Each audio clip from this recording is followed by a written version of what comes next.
Hey, folks. Hey, I received another question, and that was around tools. And the concern was it was curious to understand which product is best in class for prioritizing risky vulnerabilities based on multiple criteria and contexts.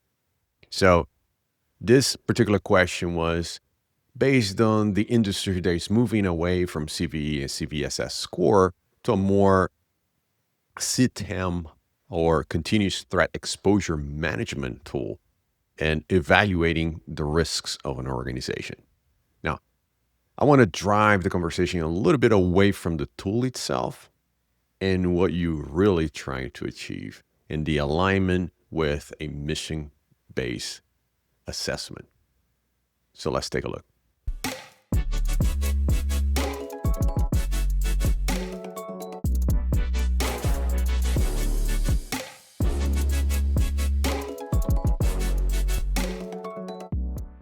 So, the assessments of these tools in a CTEM or just a plain on vulnerability scans is for you to, based on the outcome, reduce risk for the organization. So it's not necessarily the tool. Yes, of course, CTEM provides a whole lot more information that is focused, and I'll get into that in a second.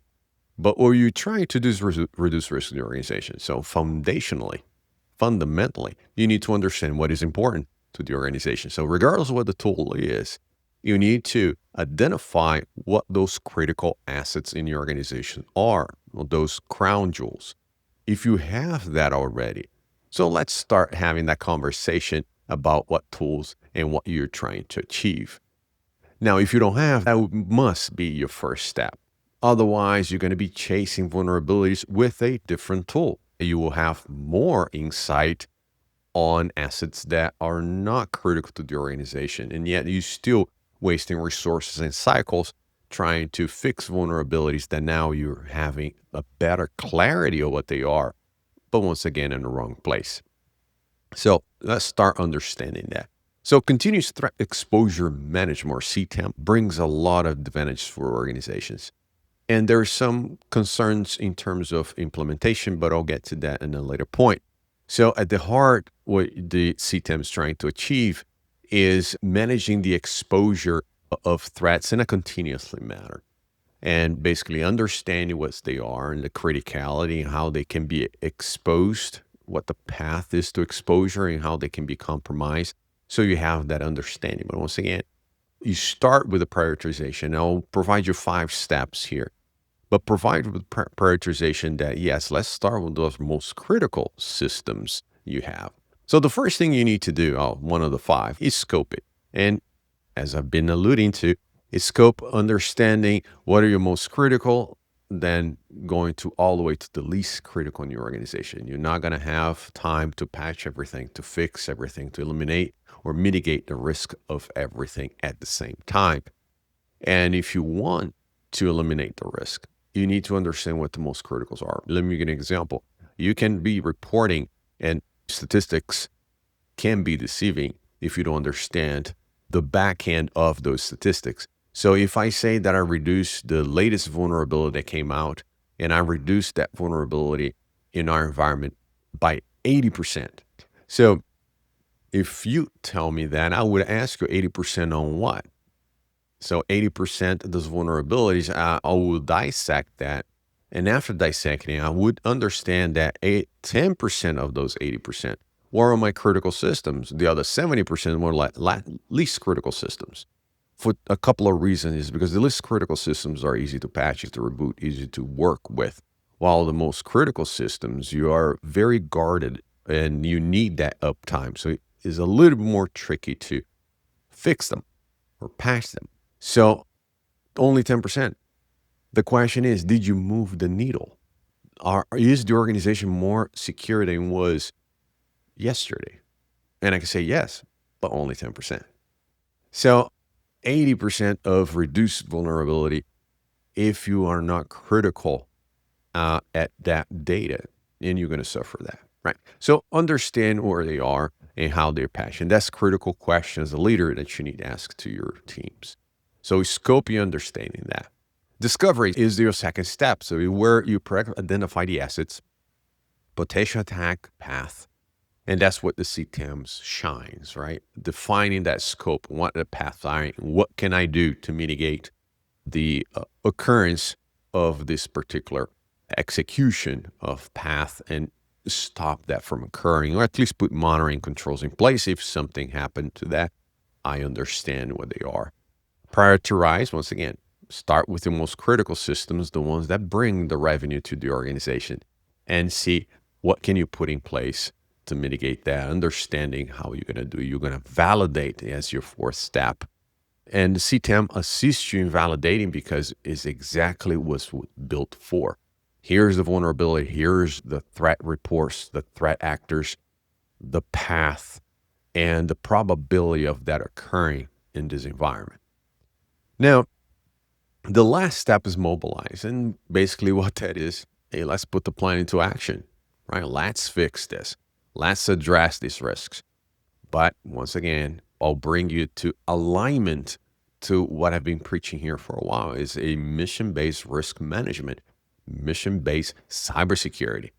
Now, understand that protecting that matter, yes, we always heard that being a company being hacked is not a matter of if, but when. So you know it will happen. But when it happens, make sure the most critical systems are patched in the least iron. If they compromise the least ones, a few things will happen, right? You will be able to isolate and you work better in that environment to stop the spread of the attack. You're not going to show up on a 6 o'clock news. And probably those are not regulatory systems that you can take care of.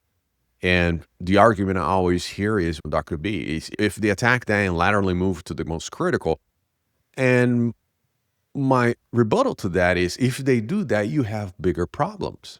That if you did not detect a lateral movement on your network, there are other things that need to be fixed before we can start discussing about the risk in this particular strategy.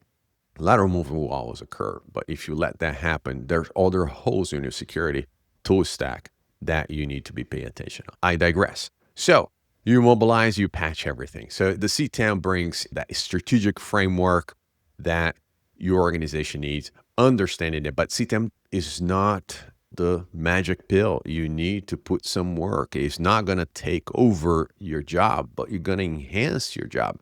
You still need the critical thinking on top of it. You still need that strategic thinking on top of it and how to strategically deploy, interpret results. If results alone solve the problem, we don't need CTEM.